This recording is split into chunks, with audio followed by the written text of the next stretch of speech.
গরম ভাত দিয়ে মেখে খেয়ে দেখুন, মনে হবে অমৃত খাচ্ছি। একদম আঙুল চেটেপুটে খাওয়ার মতো সম্পূর্ণ নিরামিষ পটলের দোরমা আজকে বানিয়ে দেখাবো।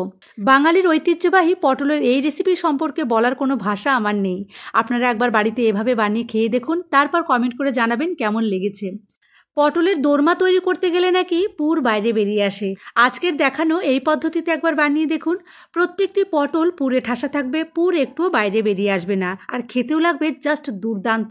তাছাড়া সম্পূর্ণ ঘরোয়া উপকরণ দিয়ে পটলের এই সুস্বাদু নিরামিষ রেসিপিটি বানানো যাবে।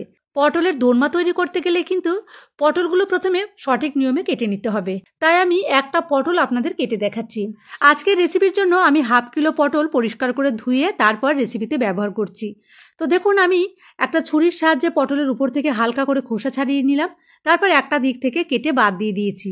এবারে একটা চামচের পেছন দিয়ে এভাবে হালকা হাতে ঘুরিয়ে ঘুরিয়ে ভেতরের শাঁস বের করে আনবো। দেখুন, সম্পূর্ণটাই বের করে নিয়েছি। ঠিক এইভাবে রেডি করতে হবে। আর এই দিক থেকেও, মানে বোটার দিক থেকেও সামান্য একটু কেটে বাদ দিয়ে দিলাম। খুবই সহজ ব্যাপার। ঠিক একইভাবে প্রত্যেকটা পটল রেডি করে নিতে হবে। এখন পটলে সামান্য একটু করে লবণ আর হলুদ মাখিয়ে নেব। পটলের দোরমা আমিষভাবেও করা যায়, আবার নিরামিষভাবেও তৈরি করা যায়। আজকে আমি পেঁয়াজ রসুন ছাড়া সম্পূর্ণ নিরামিষভাবে রেসিপিটা করে দেখাচ্ছি। তবে যদি আপনারা আমিষ পটলের দোরমার রেসিপি দেখতে চান, কমেন্ট করে জানাবেন, আমি শেয়ার করব। পটলগুলোতে লবণ হলুদ মেখে কিছুক্ষণ রেখে দিলাম। এদিকে পুর তৈরির জন্য আমি নিয়ে নিলাম 200 গ্রাম ছানা। হাত দিয়ে খুব ভালো করে মেখে নেব যেন একদম সফট হয়ে যায়। তবে এই কাজটা খুব তাড়াতাড়ি সারতে চাইলে মিক্সিং জারে দিয়ে একটু ঘুরিয়ে নেবেন, তাহলেও ছানা খুব সুন্দরভাবে সফট হয়ে যাবে। এই ছানা আমি বাজার থেকে কিনে এনেছি, তবে আপনারা চাইলে বাড়িতেও ছানা তৈরি করে নিয়ে রেসিপিটা করতে পারবেন। ছানা মেখে নেবার পর আমি কড়াইয়ে দিয়ে দিলাম সামান্য একটু সর্ষের তেল। তেল গরম হবার পর হালকা আঁচেই অল্প একটু করে আদা আর কাঁচা লঙ্কার পেস্ট দিয়ে দিলাম, মানে 1/2 চামচের একটু কম করে আদা কাঁচা লঙ্কার পেস্ট দিয়েছি। এবারে হালকা আঁচে নাড়াচাড়া করে ভেজে নিলাম। এখন এর মধ্যে মেখে রাখা ছানা দিয়ে আবারও একটুখানি নাড়াচাড়া করে ভেজে নিতে হবে। দোরমার পুর এভাবে রেডি করে নিলে খেতে খুব ভালো লাগে। অবশ্যই এইভাবে পুরটা বানিয়ে নেবেন। এখন পরিমাণ মতো লবণ আর চিনি দিয়ে দিলাম। 1/2 চামচ মতো লবণ আর 1/2 চামচ মতো চিনি দিয়েছি। আবারও হালকা আঁচেই নাড়তে থাকবো। একটু শুকনো শুকনো হয়ে এলে এর মধ্যে সামান্য একটু হলুদ, 1/2 চামচ মতো গরম মশলা গুঁড়ো আর একটুখানি ভাজা জিরে গুঁড়ো মিশিয়ে দিতে হবে। পুর তৈরি করার সময় কখনোই গ্যাসের ফ্লেমটা হাই রাখা যাবে না। হালকা আঁচেই নাড়াচাড়া করে রেডি করে নিতে হবে। এবারে এর মধ্যে 1 মুঠি মতো কিশমিশ কুচিয়ে দিয়ে দিলাম। কিশমিশ দেওয়ার জন্য এই পুরটা খেতে অনেক বেশি ভালো লাগবে। দেখুন, নাড়তে নাড়তেই পুর কড়াই থেকে ছেড়ে আসছে আর একদম দলা পাকিয়ে যাচ্ছে। ঠিক এই পর্যায়ে আসলে বুঝতে হবে পুর আমাদের একদম রেডি। তারপর গ্যাসের ফ্লেমটা বন্ধ করে একটি প্লেটে পুর আমি ঢেলে ছড়িয়ে রাখছি যেন তাড়াতাড়ি ঠান্ডা হয়ে যায়। এখন কড়াইয়ে আবারও দিয়ে দিলাম একটুখানি সর্ষের তেল। তেল গরম হবার পর লবণ হলুদ মাখা পটলগুলো গরম তেলে ছেড়ে ভেজে তুলব। তো বন্ধুরা, যারা আমার রেসিপিটি দেখছেন, যদি আমার তৈরি আরও নতুন নতুন রেসিপি আপনারা দেখতে চান, তাহলে আমার ইউটিউব চ্যানেল আরজাদি কিচেন সাবস্ক্রাইব করে রাখুন। আর রেসিপির নোটিফিকেশান পাওয়ার জন্য পাশের বেল আইকনটিও অন করে রাখুন। আর যারা ফেসবুক থেকে দেখতে চান, তারা অবশ্যই আমার ফেসবুক পেজ আরজাদি গুড ফুড পেজটি ফলো করে রাখবেন। দেখুন, পটলগুলো আমি হালকা সোনালি রং করে ভেজে নিয়েছি। তারপর তেল ঝরিয়ে একটি প্লেটে তুলে রাখলাম। পটল ঠান্ডা হয়ে গেছে, এদিকে পুরও আমাদের ভালোভাবে ঠান্ডা হয়ে গেছে। এখন পরিমাণ মতো পুর হাতে নিয়ে একটুখানি দলা পাকিয়ে এই পটলের মধ্যে ভরে দেব। আমি খুব সহজভাবে আপনাদের রেসিপিটা করে দেখাচ্ছি। অনেকেই রেসিপির নাম শুনেই ভয় পেয়ে যায়। তো এটা বানানো কিন্তু কোনো ব্যাপারই নয়। ভিডিওটি আপনারা টেনে টেনে দেখবেন না, সম্পূর্ণটা দেখুন। টেনে টেনে দেখলে কোনো একটা ইম্পর্টেন্ট জায়গায় হয়তো আপনারা মিস করে যাবেন, তারপর বানাতে গেলে সমস্যা হতে পারে। তাই সম্পূর্ণ ভিডিওটি একবার দেখে নিন, তারপর বানান। তাহলে খুব সহজেই এমন স্বাদের পটলের দোরমা আপনারা বাড়িতে বানিয়ে সবাইকে খাওয়াতে পারবেন।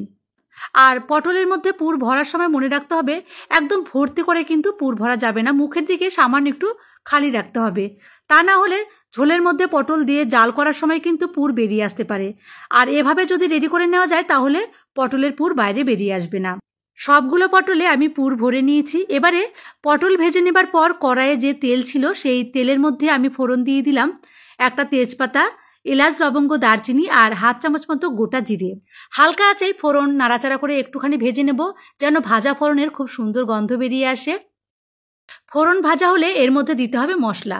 মশলার জন্য আমি একটি পাত্রে 1/2 চামচ করে দিয়েছি আদা কাঁচা লঙ্কার পেস্ট, 1/2 চামচ দিয়েছি জিরে গুঁড়ো, 1 চামচ দিয়েছি ধনে গুঁড়ো আর 1 চামচ লাল লঙ্কার গুঁড়ো দিয়ে সামান্য একটু জলে মশলা গুলে নিয়েছি। মশলাটা আমাদের আগে জলে গুলে রেডি করে রাখতে হবে, তারপর ফোড়ন ভাজা হবার পর সঙ্গে সঙ্গেই রেডি করা মশলা কড়াইয়ে ঢেলে দিতে হবে। তো মশলা কড়াইয়ে দিয়ে আমি গ্যাসের ফ্লেমটা লোতে রেখে নাড়াচাড়া করে খুব ভালো করে কষিয়ে নেব। এরই মাঝে আমি এর মধ্যে 1/2 চামচ দিচ্ছি লবণ আর 1 চামচ দিয়ে দিচ্ছি চিনি।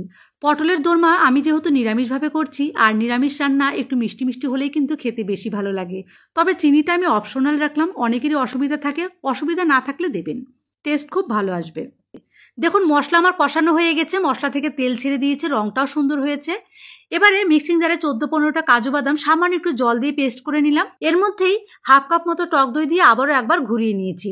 এখন কাজু আর টক দইয়ের এই মিশ্রণ আমি কড়াইয়ে ঢেলে দিলাম। এই সময়টায় কিন্তু অবশ্যই গ্যাসের ফ্লেমটা লোতে রাখতে হবে, হালকা আঁচে নাড়াচাড়া করে ভালো করে মিশিয়ে নিতে হবে। হাই ফ্লেমে রাখলে টক দই ফেটে যেতে পারে, তাহলে গ্রেভি ভালো তৈরি হবে না।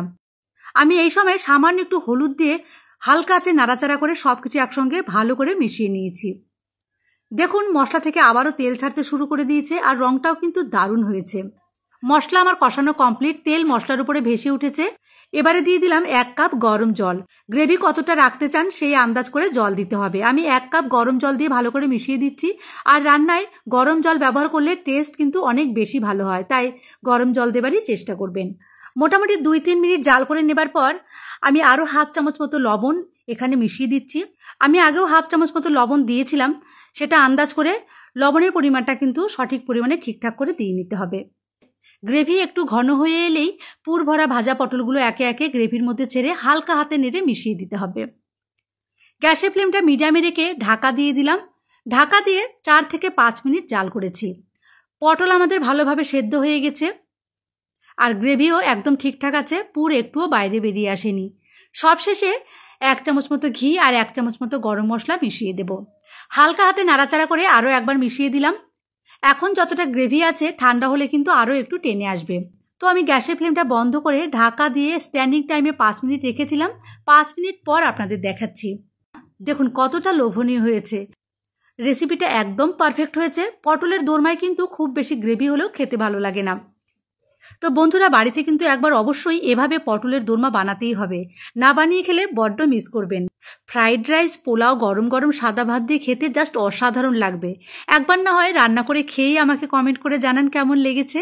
আশা করি খাওয়ার পর আপনাদের মন ভরে যাবে। আর আপনাদের কাছে অনুরোধ করব ভিডিওটা দেখার পর কিন্তু অবশ্যই রেসিপিটা শেয়ার করে দেবেন। এখন পটলের মরশুম চলছে, যে কোনো অনুষ্ঠান বা স্পেশাল দিনে যদি পটলের এই রেসিপিটা রান্না করে দেওয়া যায় সবাই কিন্তু খেয়ে মুগ্ধ হবে। তো আমি একটা পটল কেটে দেখাচ্ছি ভেতরে পুর কেমন আছে। দেখুন পটলের ভেতরে কিন্তু একদম পুরে ঠাসা, একটুও বাইরে বেরিয়ে আসেনি। সম্পূর্ণ নিরামিষ এই পটলের দোরমা রেসিপিটা একবার খেলে বিশ্বাস করুন আপনার বারবার বানিয়ে খেতে ইচ্ছে করবে। আজকের মতো আমি তাহলে আসি। সবাই ভালো থাকবেন, সুস্থ থাকবেন। ধন্যবাদ।